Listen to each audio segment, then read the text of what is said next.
what are things that either us or you see other parents do that either shuts you down or some of your peers? Like makes you just kind of shut down. Jeez, these are deep. These are deep questions.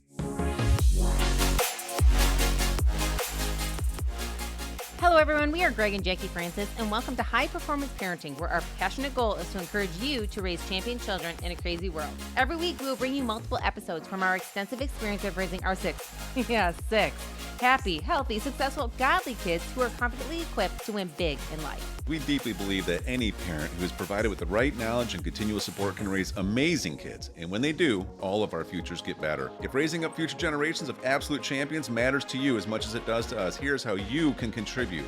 Like and share this podcast with everyone you know. And together, let's embrace this journey of raising champion kids in a crazy world. Hello, ladies. Good morning. Good morning. So everybody, today we're going to do something different. I have my beautiful twin daughters here who are 17 years young, and we are going to hear directly from them. Not really what parents think, but more what teens actually experience. But before we do, I have a question for you guys. Oh no, what is it? What kind of shoes do frogs wear? Open-toed sandals. Dad. That's pretty good, isn't it? It is. Okay, what happened when 2 slices of bread went on a date? It was loaf at first sight. Jeez, Dad. I know. They're supposed to be cheesy. That's what we're doing. So, okay, here's what I want to do. I want to interview you guys, and do you have any idea what we're talking about yet? No clue. That sounds super confused right now. How come? Because you said it's from the teen's perspective. What does that mean?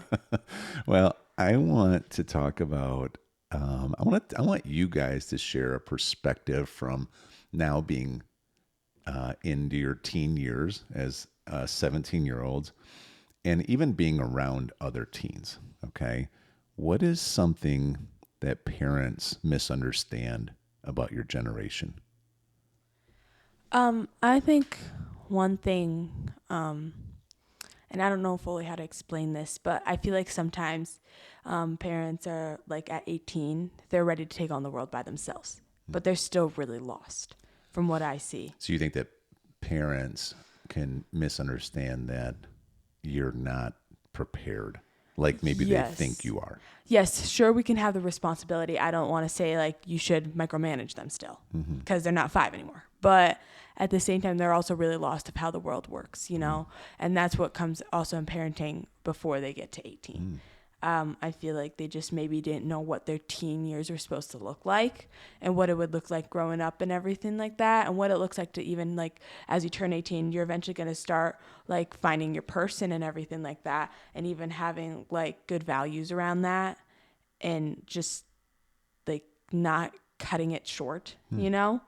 Like figuring out how does it work? Like in high school, how does it work for you? Do you want to do you teach your kids how it works being in the high school atmosphere? Because in our high school, it's pretty crazy. We're not a part of it because we're homeschooled, but from the little that we see, it's pretty crazy.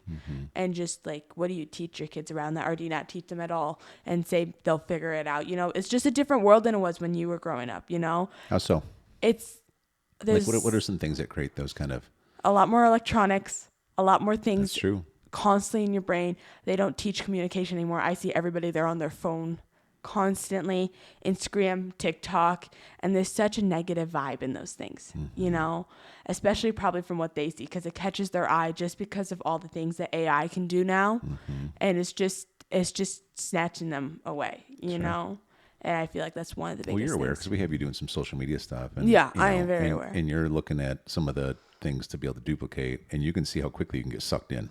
Oh, yeah. And next thing you know, you're like, wait, I've been doing this for 30 minutes. Yeah, And for I was sure. going to do it for 5. And there is a lot of intelligence behind how to keep you on screen, you know. And then so you're eventually dealing the with it. feed changes. Yeah. So Okay. What about you, Belle? What do you think are some things that are misunderstood from parents about, you know, your generation right now? Yeah, I feel like I've seen quite a few different people, like a handful of people, is that parents believe once they reach a certain age, they've reached what their maturity should be, but they might not have been fully taught. Or like I just see a lot of kids who are 18 going on 8 and haven't been really taught to get older or like how to mature with their age and like how to really hold themselves like in a group of people or have social skills and things like that. Okay. What are some examples? Some boys on our tennis team, like they're seniors going off to college. I'm like, how are you going to do college when you're so immature? Like your brain doesn't even seem like it functions. Like it's crazy. I've seen some of those boys. And I think also like when you communicate to people, like when we communicate to different like teenagers and stuff, they just seem so unconfident, you know? And it's really hard to hold a conversation with them knowing that they're just looking down at the ground because they don't know how to hold a conversation because that's all they do is just look down at their screen. Okay. So something that is misunderstood then by parents is the fact that the way that technology is today has really made you kids probably less equipped than our generation was Yeah. at your age. Yeah. And Less prepared Yeah. to actually go out on your own and, take on the world. Yeah, and I think that one thing that you guys have done really well is really limit that time. You know, it's not like you're going to take it away entirely because it's all around us, you know, but you try really hard to limit it and limit what we see, understand. So outside of that, is there anything else that you think, excuse me, that parents assume about you guys at your age that's just not true? I don't know. I feel like Bella was hitting a point, and I know it might be closely related to what we were saying, but like I feel like sometimes kids can mature at different ages. It doesn't exactly have to be at 18. You know, they could literally be 18 going on to 8. Sometimes they need more time to mature. They need more help. They need more guidance. Whereas it changes for certain kids and how well they want to like soak in information and how well it's brought to them. And, I think one thing for sure that I'm seeing with coaches and everything, sometimes they classify all of us as one group. We all learn in one way. You know what I mean? And from what I've learned, especially with me, is me and Bella learn differently. With coaching and everything, it might cause more stress for me, but it might be more motivating for Bella. There's so many different styles and ways of coaching and also parenting that I feel like they don't always balance that well. That's good. Anything else, Belle? I feel like also you can kind of tell when a kid hasn't had their love languages filled and things like that, whether they're just kind of like begging for it, whether it's in practices, just being like, did you think that was a good shot or did you think that was good? You know what I mean? You can kind of tell their parents or whoever's around them isn't filling up their love languages, and it can affect how they play. They may not even know what they are. Exactly. Right? Yeah. Which is probably the truth. Right. It's like, something that parents assume that's not true is probably that their kid would respond to the way that they would respond to, Right. Attention. Yeah. And that's probably not true. Right. I agree. And then kids, when they start acting up, a lot of times it's because their love tank is so empty. Right. And yeah, that's a big one. Yeah. Okay. Is there anything that you as a teenager that you see that like frustrates you about parenting in general outside of what we're saying? I think I can feel one popping up. Is like when they teach kids, it's okay to lose. There's no real reason to feel like you want to win, and it is okay to lose as long as you gave your best. You know what I mean? But it's hard, especially in tennis, playing with a partner who doesn't care if she wins or lose. Just dealt with that yesterday, didn't you? Yeah, and it's really discouraging, and it makes you play worse so you don't feel like you even played your best. You know what I mean? When you don't have that energy of knowing that we want to win, because I wanted to win. And she was like, but she's also like, it's hard because she was put in an atmosphere where she's a freshman. This is all new to her. And at the same time, she's trying to fit in.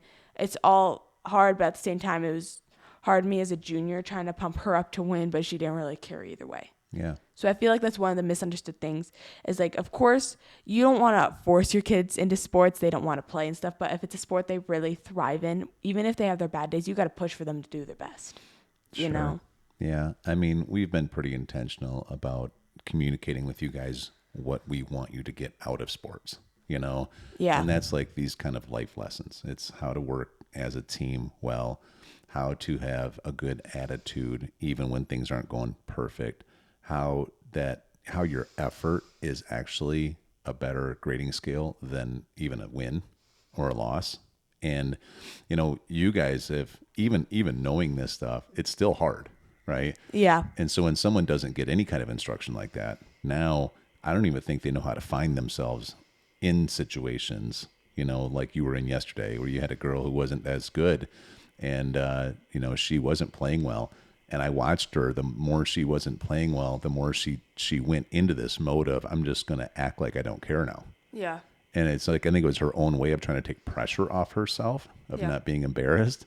But you're right. She just didn't get it. And then you have you who's trying to pick her up, but really you were almost trying to parent her, and she needed a parent to parent her. I wanted to be so mad, but I wasn't exactly mad at her. But I was just so mad at what was happening. I was like, Yeah, you did great. You did great.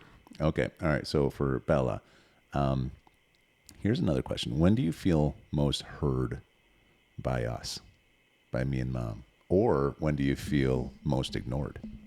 So you mean like heard as in expressing my opinions and thoughts and things like that? Just anything. Yeah. Like just feeling seen and known and heard, and, about anything.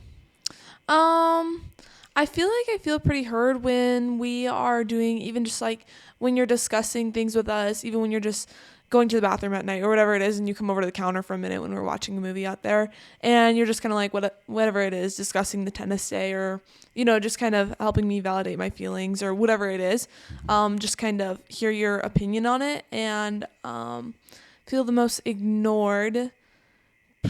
Let me think. That would probably be like the most ignored would probably be if we just kind of like brush off conversations or whatever it is, like sometimes in the car on the way home from a match, like even if I didn't win and I thought I played well, just if whoever it is, you, Mom, whoever it is, just be like, it's okay, you'll get the next one. But I'm like, I genuinely thought I played well. You know what I mean? Mm-hmm. So then it just feels like more results focused than the actual playing. And I could see that even happening, even if there's multiple kids in the car. Yeah. Because it's like jumping from, everybody wants to talk. Right. And so not us as parents, maybe not holding the conversation with you versus jumping into another conversation. Yeah. Quickly. It's pretty easy to go squirrel in those moments. Well, it is, because you got everybody trying to talk at the same time. Yeah. Right. Mm-hmm. But it's a good point, though. the car is definitely a little chaotic after. It is. It is. All right. How about you, Abby? When do you feel most heard by us? And is there times when you actually feel ignored? I think I definitely feel heard right now in this season. You guys understand that we work really hard. Like we have a hard work ethic, and that we're trying every time really hard to work at our game. So like, even if I lose, I feel seen and heard, I can get that encouragement. So that's like right now in my season, I feel like that's one of my areas I can really be heard right now. And sometimes when I feel like I don't feel heard, it's probably sometimes in arguments when I know I did wrong and I'm just like, I want to make this right, I don't know if my opinion is right all the time, so that's probably one of the times I don't always feel heard, or maybe it's not always correct. You know what I mean? So, Okay. yeah. Oh, okay. So you say when there's an argument, you don't feel necessarily like your side of it's being heard. Yeah, or even if it's like right. So I'm like, I just want to make this right between us, I see. Okay. And I don't even know if it's like the right perspective. So I'm like, I'd rather just get in trouble for this one thing than maybe having a wrong perspective about this. What are things that either us or you see other parents do that either shuts you down or some of your peers? Like makes you just kind of shut down? Jeez, these are deep. These are deep questions. We can make them about other people, but I feel like probably like what shuts other people's down is when the parents like jokingly make fun of their kids, even if they don't mean to. Even if they mean to be like lighthearted and stuff, I think sometimes it hits their kids wrong, even if they don't know it. Sure. That's what I think is one. Yeah, that's good. I think another one is just kind of firsthand watching. I feel like my brain's very tennis focused, so we're going to keep going with that. I watched one of the matches, and, the dad was watching the whole time, his son play. But then the mom just got out at the end of her car to say, hey, good job, buddy. And I could just tell they don't have much connection, whereas the dad and him are a lot more connected. So just kind of being there for him in that moment, and she was just sitting in her car. Mm-hmm. Got it. Okay. So what makes you guys want to open up more? Like what makes what creates that atmosphere for you? Probably like we're not gonna argue about any opinions. Just tell us your feelings, and I'll I'll let you like just express them and not make you feel bad about anything. That kind of or make you try to feel a different way. right, exactly. That's good. Yeah. Jeez, you keep moving the microphone. It needs to go here. Sorry. You twinners have been fighting over things since you were born, pretty much. Yes. Okay. Anything for you that helped you open up? I feel like, first of all, not having a whole bunch of kids around me, because I feel like they could definitely add an opinion to it. And then when we get our moment together, like knowing that it's a safe place where I can just literally open up and say anything, you know, I won't be judged, even if I get emotional, even if I get really mad at some points, even if I get mad at them, it's just me kind of bottling up my feelings and needing to say what I need to say. Yeah. One thing that I think is great is like when I do get to talk, I do like the space away from the kids, because then they're not bringing up things later. Like, you were saying this, what did this mean? You know, never in a rude way, just as like, I kind of just want that moment, you know what I mean? So that's probably when I open up. It's really good. All right. Well, we're out of time for this one. We'll continue the next one, but, you know, again, there's so much for people that are listening to this. It all comes back to how parenting can't just be guessing, and has to be intentional. So if this gave you any insight, parents out there, we are putting together something called the Strong Family Blueprint. And whether you see us on social, whether it's Instagram or Facebook or YouTube, or even if you're listening on Spotify or Apple Podcast, just DM us the word family, okay? The word family. And we will send you a copy of this, and we'll help you apply all this. Okay, on to the next one, girls. On to the next one. Hey everyone, thanks for listening and thanks for your love and support. We hope that today's episode added tremendous value to you and your family. It would mean so much to us if you would partner with us on our mission of helping parents around the globe raise champion children in this crazy world. To do so, simply take a moment to like and share this podcast with everyone in your network. See you next time.